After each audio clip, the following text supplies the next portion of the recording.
episode of Beyond the Front Door is brought to you by Peak Properties in Cheyenne, Wyoming. With over 75 years of combined experience in real estate, it's our goal to help clients buy and sell and save by providing the information you want and the professional services you expect. Let us help you with your residential, commercial, HUD, income-producing properties, as well as vacant land and rental needs. To learn more, visit www.sellcheyenne.com. Welcome. You're listening to Beyond the Front Door podcast with Lindy and Rhea, and we're real estate agents in Cheyenne, Wyoming with Peak Properties, and we bring you stories that will inspire you, make you laugh, cringe, maybe cry. Come on in. We put the real in real estate. And Rhea's already crying. Just kidding. It's that not. Wind. Oh, yeah. I'm in a constant state of right. my Why eyes are watering. my eyes watering? Well, thank you so much for being here today. I would like to introduce Taylor Eisenbarth, who is with High Plains Mortgage. Thank you. The Fairway, I wonder if actually, just as when you go to introduce yourself, kind of explain the two titles there. The Fairway is an independent mortgage, and the High Plains team. Maybe explain that a little bit. But I just want to introduce you to our listeners and have you tell us a little bit about yourself. Well, my name is Taylor Eisenbarth. I'm 21 years old. I just got into the real estate industry. I'm loving it. Yeah. Everyone I've met so far has been fantastic. I work with Fairway Independent Mortgage under the High Plains Mortgage team. So that's our branch off of Fairway, but we're still part of the company. So, a local business in spirit. Yes. Which is nice. And a great team. You guys are all a great team down there. Yeah, they're fantastic. I think between everyone, there's almost 80 years of experience there. So, wow, yeah, that's really great. Beneficial for learning and developing, and I really appreciate that. So good for you. Yeah. Well, so tell us how long you've lived in Cheyenne, where you came from, just a little bit of your background there. So I've lived in Cheyenne for about 12 years. So it's home. Wyoming's home. I've kind of moved all around. I've lived in Laramie and Rock River and little towns along the way. Yeah. So I've kind of got to experience the whole Wyoming vibe. And Cheyenne's home, but yeah. Very good. Well, I was telling Lindy that I wanted to invite you on to speak today because as you and I have talked, and you are really great about attending open houses with me and being available as people are coming through those open houses to, if they have any mortgage questions, you're there to answer that, which is really great. But you have shared your story of sort of your journey of wanting to purchase an investment property. And I guess as I'm thinking about it, I don't even know that I've ever asked you, why did you decide you wanted to purchase an investment property over like a single residency or a single family home? Yeah. What made you decide that? So I've always kind of had a vision of where I want my life to go. And I try and pursue that as much as possible. And for me, I'm always trying to figure out what's my next avenue for developing myself. And so I realized I wasn't, investing in myself enough. So it was really trying to develop more skills and in the process create an asset that's going to, hopefully take care of me for a while. Be income producing. Right, yeah, That's eventually in the future. And I think that it was learning the skills throughout the process of purchasing my home that was really more enjoyable. And now that I own it, I think I'm really thankful for going and doing it myself and figuring out how to sell or finance a property or subject to. And I got into it specifically to grow my skills. Oh, very interesting. Well, first of all, I have to tell you, Lindy, that Taylor here likes to speak in quotes and memes. Oh, good. I like to speak in song lyrics. Okay. There we go. Well, and we do movie one-liners, don't we, Grant? Sometimes people say things and then I want to sing a little lyric that goes with it. But yeah. So I'm pretty positive we're going to hear one or two of those while we're sitting here. And then we have to guess where the quote's from or what? Good luck. I've tried making Rhea can't guess? No. Well, my husband will tell you. Like, I don't know singers' names or song titles. I know songs and I can sing you every word of a song, but ask me the name of it or the person that sings it, and I'm That's not I usually could my maybe bag. do a movie. My husband Sure, is like yes. that. He quotes movies. Okay. Yep, that's what we do. Well, hopefully we can get into some quotes. I'll try and keep it real estate focused, but sometimes we fall into rabbit holes. But Yeah. So before we get into your real estate purchase, what made you decide at 21 years old or younger to work in mortgage lending? Yeah, so I started out as soon as I graduated high school in 2020, so it doesn't seem like too long ago. Because During the pandemic. Right. That's right. And as soon as I graduated, I ended up going to college. I went to LCCC for about a year, and I really discovered that it just wasn't for me. You know, the Yeah. whole school environment. I thought it was going to be something I wanted to pursue. I went for business and finance, so it gave me a little bit of knowledge. But I was not super happy with it. During the time, I was managing a Zoomies store and another boutique here in town, 307 Roots. Okay. And so from there, I really wanted to travel, and that was kind of my goal. But I stopped and thought about it for a second, and if I wanted to travel, I probably shouldn't be broke.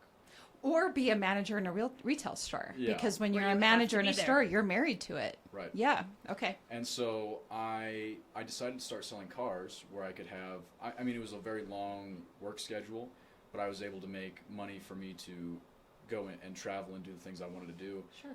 And I actually, ironically, I ended up falling in love with selling cars. So I never really traveled anywhere because I was so involved in what I was You doing. enjoyed it. Right. Yeah. And I really started developing skills in sales and growing my knowledge outside of work in finance and credit, investing and real estate. And there was a mentor who the company I worked for sponsored us with. So his name was Grant Cardone. I And know. I listened to I Grant listened to Cardone. him. Mhm. They forced us to listen to him 3 times a day. It was 15-minute videos or whatever. Wow. Good name. That, Grant. And I got so much good information from him that after work, I would still listen to his stuff and hear what he had to say about purchasing properties and, you know, developing a business and a style of, you know, sales. But really what he spoke about was just becoming, and it's kind of cringy, I guess, but a man, you know, like what kind of skills do you need to be a man, and how can you be the best version of yourself possible? You know, are you honest? Do you take care of other people? You know, do you do what needs done? Sure. And so I think that really inspired me to just see how far I could go, you know. And I always think, what can I be doing better? How can I be improving? Sure. So then That's you awesome. decided to make the switch over into mortgage lending, and the I rest got an is history. opportunity to go into mortgage lending, and it's been fantastic. You enjoy it. I do. Awesome. Yeah, it'll be part of the story. So. Okay.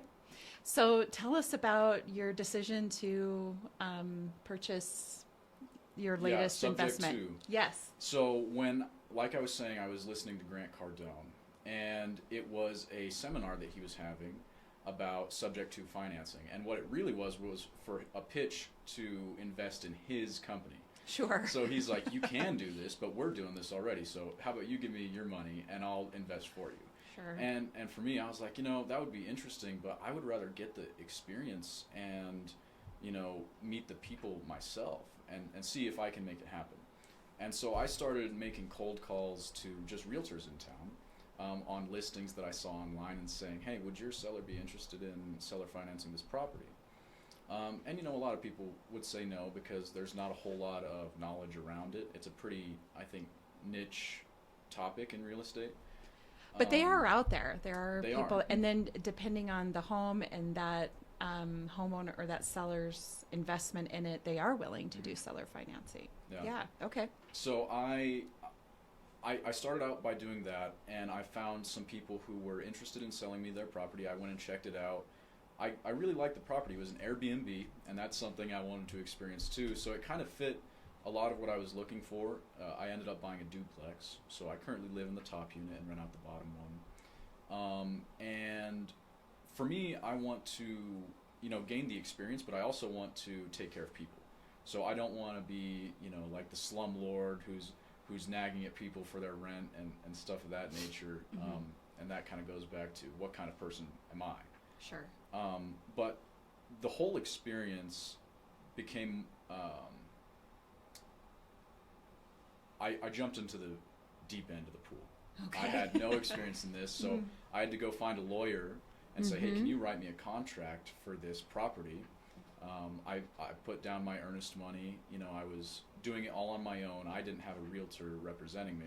Sure. So I was editing my own contract and figuring out the lingo and speaking to appraisers and inspectors and meeting people along the way. And I really learned a lot of lessons from the people I interacted with, especially my lawyer, who just made it very obvious, like, the decisions that you make here are kind of character defining. You know, how do you proceed in a difficult negotiation, or how do you carry yourself when a repair needs done and they're not willing to do it? You know, are you going to freak out, or are you going to be able to handle these kind of situations? Sure. And for me, in a young age, I feel like a lot of people aren't willing to accept that kind of stress or pressure. So for me, I like to lean into the challenge and just see what I can, you know, make of that situation. So you're comfortable with being uncomfortable. Is that what I kind of hear you saying? I am, yeah. Which is, I mean, that's sort of a lifelong pursuit, I Learning think. how to exercise patience. Yes. Yeah, and that is very difficult. Yep. Well, then I think if we pause for a minute and just talk about, if you're 21 years old, a lot of 21-year-olds are in college, maybe are, you know, having moved out of the dorm and into an apartment, are kind of having fun with their friends, maybe meeting their forever partner, you know, finishing up college, that sort of thing, and maybe aren't in a position of looking at investment maybe in a properties. new job. Yeah, that maybe they don't haven't have been the that long. financial resources just yet. I mean, there's a lot of variables there depending on the direction you take with your life once you turn 18 years old and graduate from high school. Yeah, it's very true. And it's hard to really make those decisions because there's so much information on the internet. That's where I learned how to do, you know, 50% of my skills was over the internet. A lot of it YouTube. comes from mentors. Oh, But yeah, YouTube or audiobooks or podcasts, you know, stuff like this Yes. is really how you go about finding information in today's world. And on that, your parents, did they? So I didn't grow up with my dad. I lived with my mom for about the beginning 11 years of my life, and then I moved in with my grandparents. Okay. Which isn't unheard of right now. I think a lot of, multi-generational living. Yeah, yeah. And I think that was the best thing that could have happened to me. My grandma passed away a few years after I moved in with them. So it was just me and my grandpa. And, you know, he had raised kids in the past, but they were all gone and, you know, were focused on their own careers. So I think for him, you know, he was an older gentleman. So it's like raising a teenager was super difficult for him. And I did not make it easy. Sure. I don't know if you guys can tell, but I was a menace when I was younger. I can't imagine I that. can't either. So what I look back on now, and I'm thankful for the most, is the patience that he had with me and the skills that he taught me. Maybe not intentionally, but vicariously through his actions. You know, he was always very patient with me and understanding and unconditionally loving. Sure. And that made it, you know, really easy to focus on, okay, I know he's got my back no matter what. And so I can focus on my thing, and if I ever need him, he's there. That's nice. Yeah, and I always think about that just in my everyday life. You know? So did he, I guess, have some influence over you in this decision to purchase real estate at a young age? Like, what was his involvement in that? So he wasn't super involved. Okay. He was supportive of me. Yeah. I think in the past we had a conversation about it, but nothing was really set in stone. So I just started pursuing it on my own. And when I told him, I was like, hey, I put in an offer on this property, he was okay with it and understanding. He let me make my own mistakes and figure out my own path through it. He did provide me with a contact for an attorney, which was is great. nice. Yeah. Yep. And so when I was going through the process, he was very hands-off. You know, he wasn't trying to educate me or anything like that, which helped me make my own mistakes. Yeah. And, you know, I'm sure there were plenty of them, and I'm okay working on that in the next deal.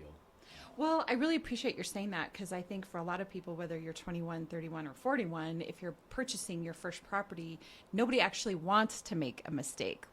Because it's such a big purchase, there's this risk adverse sort of side of people, I think, that's trying to make everything perfect going into the transaction. And there's almost a dance, I think, that occurs when you are working your way through a real estate transaction of, is this going to work? Is this not going to work? And kind of going back and forth. So the fact that you were comfortable with making mistakes and working your way through the process is huge. Yeah, and I think a lot of people are afraid of just losing money. I think that's the biggest fear at the top of it, or getting taken advantage of. Yes. So coming into it with a little bit of knowledge about the real estate industry was beneficial. Sure. But it was also seeking, counsel from other people, and doing it on my own really made it easy, because I was talking to the appraiser, I was talking to the inspector, getting advice from them. I was calling electricians and making connections. Wow. So for me, it almost didn't become like I was purchasing a property. I was networking the whole time. Sure. And for the career that I'm in is pretty beneficial to have, hey, here's a handyman and stuff like that. You guys understand. Yeah. You were basically your own realtor. Exactly. Without the license. Right. And looking back, I think that I'm more thankful for having made some mistakes, maybe in negotiations, maybe in not having repairs done, or maybe in just little aspects of the contract or how things went about, even the financing itself. And I'm okay with that, because I'm comfortable and confident in my ability to make it either something that'll make me money in the future, or something that the lessons that I've learned will make me money in the future. Well, and two, as you're working with buyers, they're looking, now that you've been through the process yourself, especially with seller financing, but just in general, all that legwork that you did, when a buyer is coming to work with you, you're going to know the journey they have walked, and and if they make a mistake, you're going to be able to say, hey, I made that same mistake. Exactly. Or whatever, and help them feel more comfortable about the process. Right. Yeah. And I was fairly naive to the other side of the real estate purchase transaction, right? Where I wasn't working with realtors in the case of me being a buyer. So I got to experience what a buyer goes through and the stresses that they are under. And I actually told the people who sold me the property, I was like, this was just as stressful for me as it was for you guys. Yeah. And it was definitely a very stressful situation. But like Grant was saying, Grant, right? Yes. He was saying, practicing patience. I was not reacting in the moment, and I was thinking past my emotions. Sure. Taking a moment and saying, okay, how can I correct this situation or make something better from it? So you called realtors, you found properties that were potentially interested in seller financing. You hired yourself a lawyer. I did, yeah. You did. Oh, man. You put together a contract with the help of that lawyer, I'm assuming. Made an offer. Then earnest money, how did that go down? So I'm assuming they were set up with the title companies. Yeah, so it was not a perfect transaction.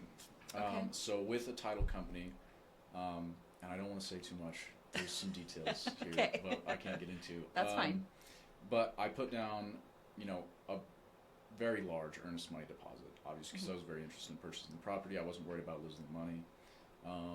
So First American Title couldn't hold on to that money anymore. And so they had came to me and said, hey, we can't hold on to this money. We have to give you the check back. Why? Because it was taking so long? No. Or So what? there's some specific reasons why they couldn't do the documentation Okay. for the property. Nothing that is bad or anything like that. Right. But they just couldn't do the documentation, so we had to go through Marquee Escrow, which I don't know if you guys Yes. have We're familiar. Yep. They're fantastic. Marquee Escrow is a fantastic company here in town. So they did all the recording and Title work. documents of Okay. that. Okay. But anyways, they told me, hey, we got to give you this check back. And then it became a decision like, I have this check for $5,000. I have the opportunity to back out of this deal and sour the reputation of myself, make these people not want to do business this. with me in the future. And again, I'm in real estate. There's a realtor in the transaction. and she was a prominent realtor, and I was like, that's not really what I'm about, and I want to go forward with this. This was my prerogative from the beginning, and so I took the steps to make sure that things moved forward. And I spoke with my lawyer after that had conspired, and I learned a lot of lessons from him in this transaction, just about what it means to be a man of your word, which is kind of interesting because that's not what I was there to learn from him. Yes. But you would be surprised at the transactions we do where people just back out, and it's like heartbreaking for everyone, and you're like, Right. You can't do that, but people do. Right. Well, and having the earnest, it was a large earnest money check, and back in my hands, I was thinking, man, I could just be So done. you had a Just be moment. done. You had a moment where you sat and thought I about did. it. And Yeah. and for a day, I just kind of ruminated on it, and I thought, you know what, that's not who I am. I want to get this done. I've gave them my word. Earnest money. That's what you're doing. Yeah. And so I moved forward with it, and I couldn't have been more grateful for the experiences that I've had in renovating the property. So I put new carpet in it. I didn't do it myself. And I repainted the whole place by hand. I should have got a paint gun. I will never paint Lessons. another. Oh my God! I will I never hate paint painting. another. Yeah, it was the worst. Don't look in the Don't learn. closets. Don't look in the closets. closets. That's what where I would got do too. lazy. I skipped those. Yeah. How long did it take from the beginning when you found the property to the end with a contract for deed I think it took about a month. Oh, or a seller Yeah. financing? that's not bad. Okay, Yeah, that's not bad at all. But I was very familiar with the process. So Sure. if you're not super familiar with the process, I think consulting somebody first, you can get to about a month there. But if you're just beginning, it's probably a 3-month process, just for you to take baby steps.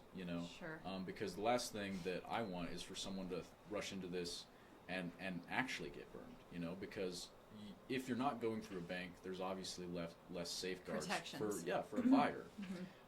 And so if you're interested in seller financing, I think you want to be careful, but you also have to understand that you're still interacting with people who if you're working with a realtor who their career is real estate, you're working with a buyer who could need the money of the sale of their home. And so there's a lot of people relying on you. Yes. And so you have to take that into account. Are you ready to take on that responsibility?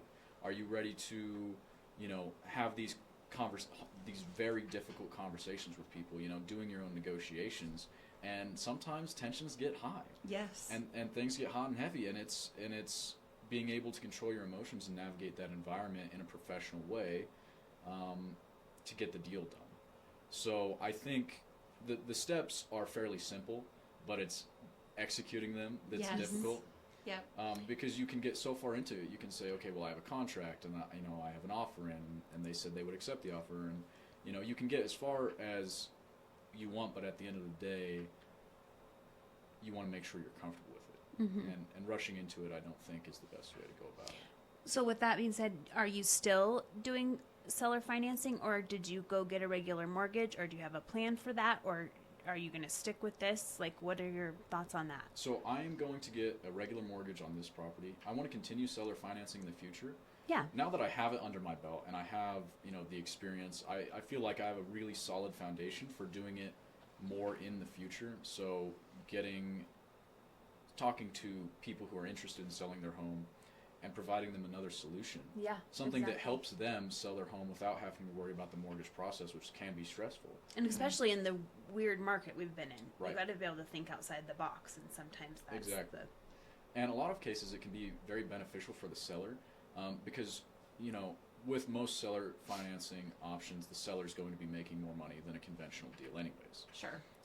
So my plan and my hope is to pursue it more in the future. And you would not believe, now that I've done it, it's kind of like when you buy a new car and you thought it was something that was so cool, but now you see them all over the place. street. Yeah. I stole that from my boss, but that's exactly what it is, because now I run into people.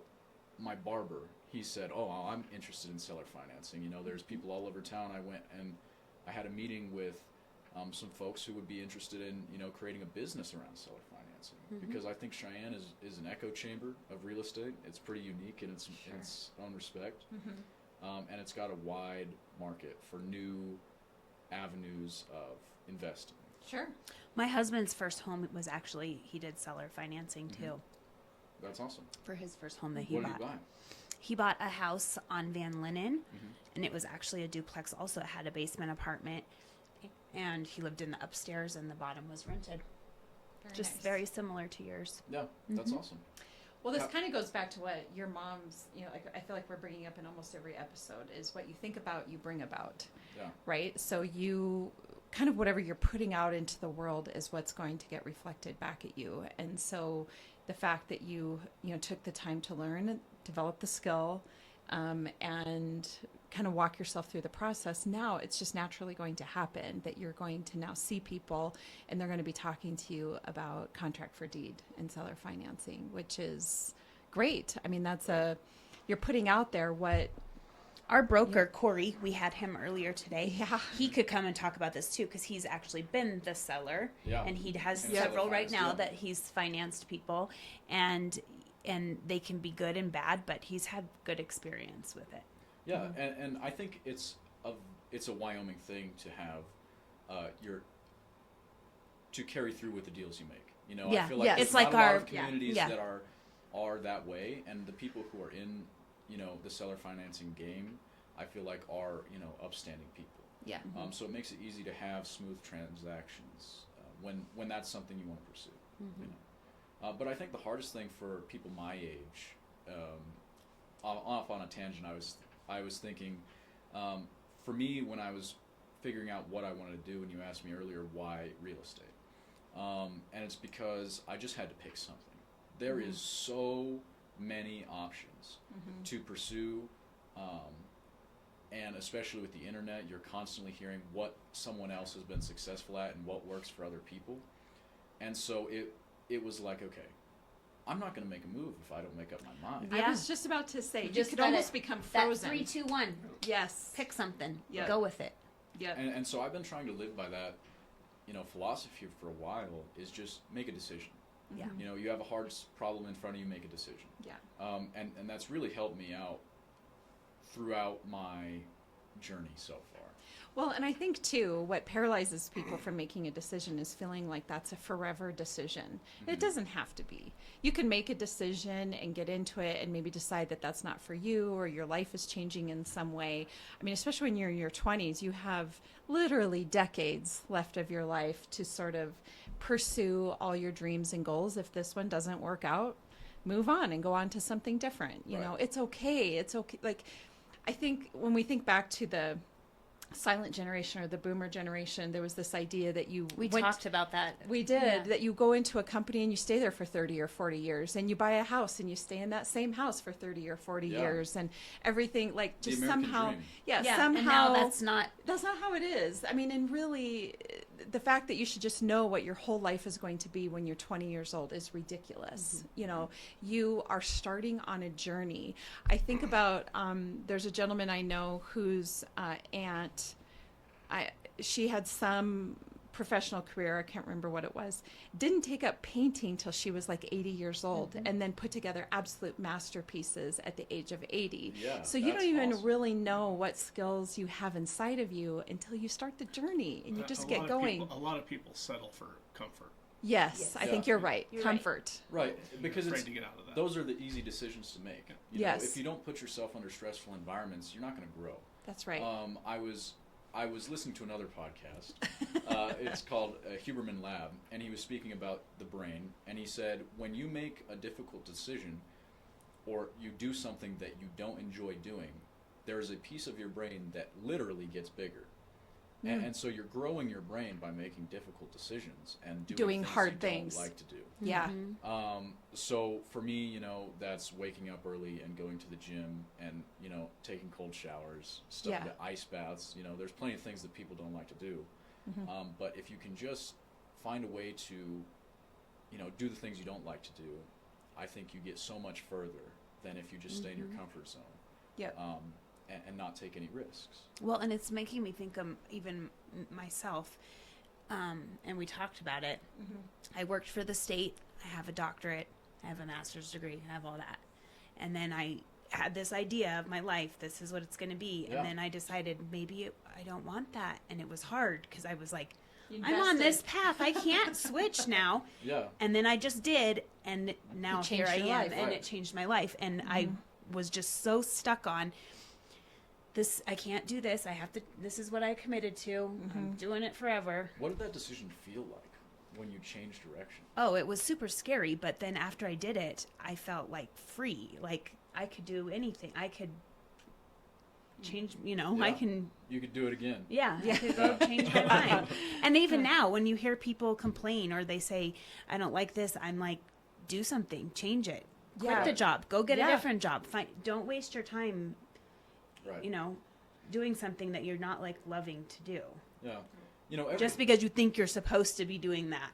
Yeah. Everyone's got a story, and their story is going to fit perfectly with their, perception of themselves. So their story is going to give them a reason for why they can't do this, or something Yeah. happened to them in the past, and that's why they're not moving forward on this. Yeah. And you get caught up in staying in your own comfort zone and kind of absorbed in your story. And maybe it's not a pity party, or you're not feeling sorry for yourself, but your story can limit you. Yes. And so having the ability to kind of drop your ego and say, you know what, I'm not the past, I'm not what's happened to me. I'm the decisions I make from now on. Yeah. Yep. And so I think that's another thing for a young person, especially, is the things that have happened in your past don't define you. You might have a reputation, or you might have something that you're known for, but sometimes you have to be willing to accept that people have that perception and still move forward. Yeah. It's I got a quote. It's not about how hard. It's a Rocky quote. It's a Rocky quote. It's not about how hard you get hit. It's about how hard, or it's not about how hard you can hit. It's about how hard you can get hit and keep moving forward. How much you can take and keep moving forward. Yep. And I always see Sylvester Stallone when I'm going through a hard thing, and I think that's a very true statement. I do think you make a good point, because in your early 20s, you are kind of once you're You out think of you your have to figure out your whole life. You need to know what you're doing. What are you doing? And you're out of your parents' house finally, and you're trying to make sense of, you're building an identity outside of your family, right? Like when the first 18 years of your life, you're living with your parents and your siblings and your grandparents, and there's sort of this identity attached to you. And then once you move out, then there's like this ultimate freedom associated with, is that who I am? Who do I want to be? Who do I want to be? How does this look? And I do think there's a little bit of time. I'm sure all of us, with all the decisions we're making, are really taking our 20s to do that, right? Yeah. And sort out, how does this look different for me? What do I want this to be like? Yeah. And what's interesting is everyone has been my age. Yes. And so you guys have experienced the same things that I experienced in my age. Yep. And I think that everyone comes out of it with new and interesting lessons, and it helps shape their life in the future. So for me, I definitely don't have it all figured out. Some days I wake up and I think I have no clue what I'm going to do, or what I'm doing, but I'm going to figure it out. There's a quote out there, something about just because you spent years making a mistake doesn't mean you should keep doing it, or something like that. So I think a little bit too, I know for myself, we got married and started having kids when I was 22.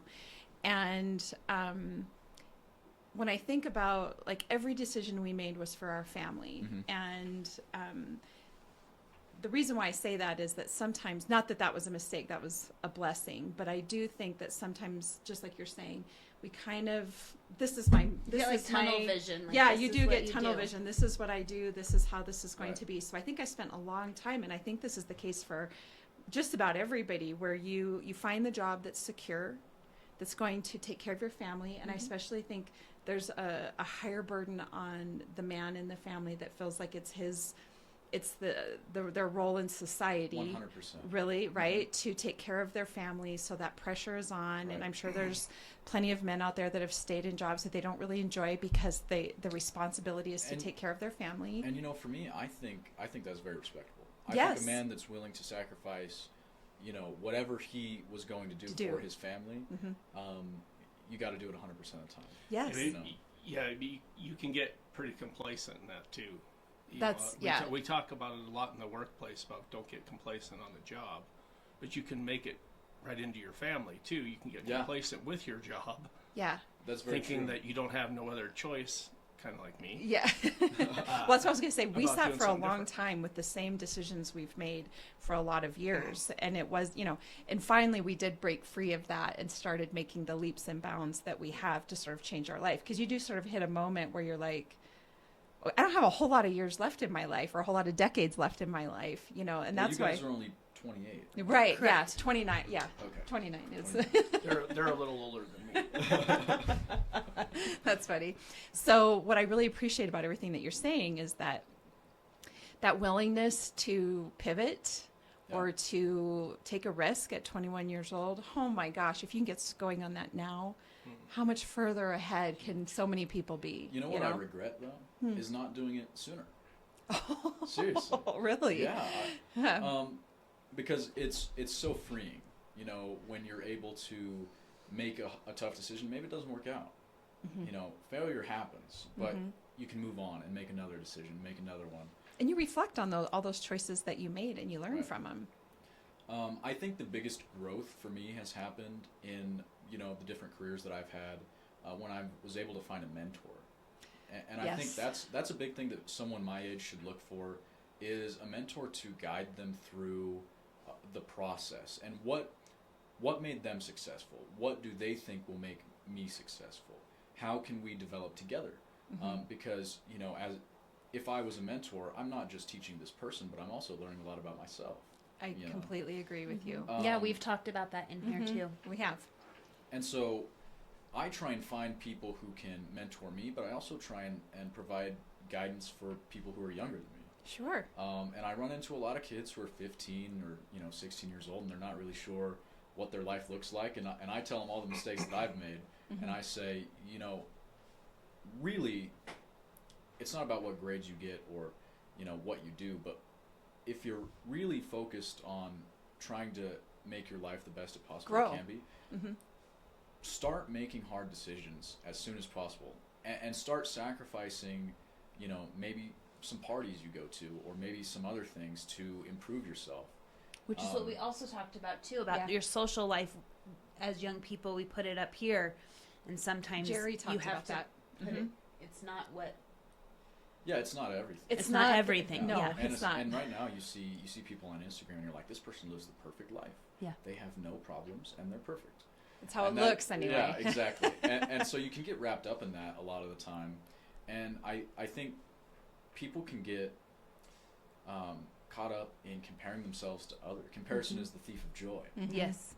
And so I was able to remove myself from that, because for me, I had a very high level of anxiety at one point, to where I could not go into a store without thinking that every single person in that store was judging me. And yeah, it was almost crippling. It was so weird, because now I feel like I'm a confident person and I don't worry about what other people How'd you think. overcome that?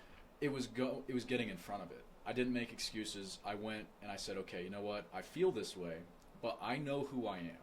I know that this isn't me, and I know that people, whatever, even if they did think the worst of me, that doesn't dictate who I'm going to be. Yeah, so what I did is I just went and I applied for a management position in a Zoomies store, and right out of high school, pretty much. And I was like, this is what I'm going to do. And speaking to people every day, and kind of developing there were kids who were working there, teenagers, kind of developing a team. We were able to be, I think for the time that I was there, we were one of the top producing teams that had ever been at that Zoomies store. Wow. Good for Maybe you. it was the COVID money, but Little extra shopping time. Yeah, exactly. They were Well, giving congratulations. that to everyone. Right. Oh Yeah. yeah. They gave Yeah. everyone the money, and That was everyone great. went and spent it. Yeah. Yeah. Got my fur COVID jacket. So now that you've bought one investment property, what, if you're willing to share, what's your next step? Are you buying another one? Are you buying a single family home? What are you doing next? Yeah, I would love to purchase another investment property, and I think what I would want to do is actually find some people, a group of people who are interested in purchasing these properties, and building a portfolio.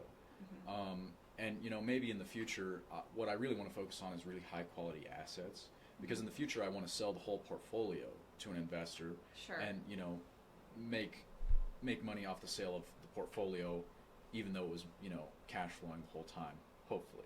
Sure. But that's the vision I have of it, I guess. And so my next step would, if I can't find another person to who's willing to move in that direction with me, I'll do it on my own. Especially if I find the right deal and the right property. But I really want to try and find like-minded people, because I think, although I have a lot of respect for everyone, there's not a lot of people who are willing to do the things that are difficult and take risks. Sure. And finding people to trust is even harder. Right. Well, you got to, if you want to be a millionaire, you got to surround yourself with millionaires. If you want to be a chef, you need to surround yourself with chefs. Whatever the situation is, that's who you need to surround yourself with. And so that makes complete sense to me, that you want to find somebody that's like-minded and has similar goals and interests, because that's the only way. As a matter of fact, that's the only way it's going to move forward. If you surround yourself with people that don't have those ideals, Right. you're never going to get there. Right. Yep. Absolutely. And what's funny is you were saying when you move out of your parents' house, you kind of start questioning all these ideas you had. And it was the exact same for me, because my grandpa was, what I'm looking for now is someone who can give me that check and balance, like, hey, you're making this decision. That doesn't seem right. Sure. Something of that nature. Not a parent figure, but someone who I can be competitive with. And I think that's what, people are missing, is not having that person to hold you accountable. Sure. And so. And not be afraid to call you out and tell Exactly. Yeah. And I think a lot of people are afraid of getting their egos hurt. you. Yeah. Yeah. When someone holds you accountable, you're like, well. Yeah. Being Screw this critiqued is guy. never easy. Yeah. Yeah. And so I love it, because I'm like, my philosophy is how can I get better? What can I do better? So in the future, it's going to be finding a partner or multiple people that I can trust and purchasing more property, seller finance, or with conventional means of financing through a bank or something of that nature. So you've actually given advice throughout our podcast today, which is really awesome for young people. This has been really terrific. If you were going to end it on one note, like one for anybody your age that's thinking about that's listening to this and thinking about getting involved, what would be your number one piece of advice for them? I would say go for it. Make a decision that you're going to make this happen, and whatever it is, but start moving in that direction. There's a quote by Rumi that says, "As you begin to walk the path appears." Yes, I completely agree. And so you have to start, because you can stay in stagnation the whole time and think, well, I know how to do it, so I'm not going to try and pursue this. But that's kind of getting caught up in your ego, and you have to drop that and say, well, I'm going to pursue it.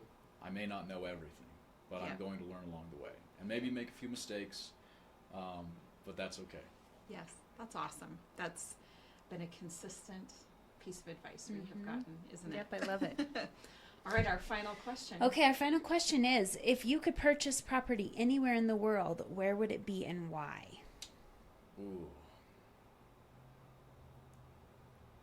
It'd be Miami Beach. Ah, okay. Why Miami Beach? Because I really enjoy, I've never been. I've been to Florida, but I've never been to Miami. But, seeing it growing up and everything like that, it's just got such an interesting vibe. And the real estate there is fantastic. Sure. Besides the ones that crumble, we don't worry about those ones. The condos that crumble, we're not going to talk about that. You're not going to buy one of those. Yeah, no, nobody would buy one. No. Awesome. Well, thank you so much for being on today, Thank you, Taylor. guys. This I has been a appreciate real it. pleasure. And for everybody listening, my name is Rhea Parsons, and Lindy Wilcher and I are realtors with Peak Properties. If you are interested in selling or buying, we'd love to help you with that. You can find us on www.sellcheyenne.com, as well as all the social media sites. And Yeah. you can find me at Yes. Taylor at High Plains Team is my email. And my phone number is 307-331-7130. Perfect. Awesome. Thank you so much. Yes, thank you. Let's take a picture. Yes. This episode of Beyond the Front Door is brought to you by Peak Properties in Cheyenne, Wyoming. With over 75 years of combined experience in real estate, it's our goal to help clients buy and sell and save by providing the information you want and the professional services you expect. Let us help you with your residential, commercial, HUD, income-producing properties, as well as vacant land and rental needs. To learn more, visit www.sellcheyenne.com.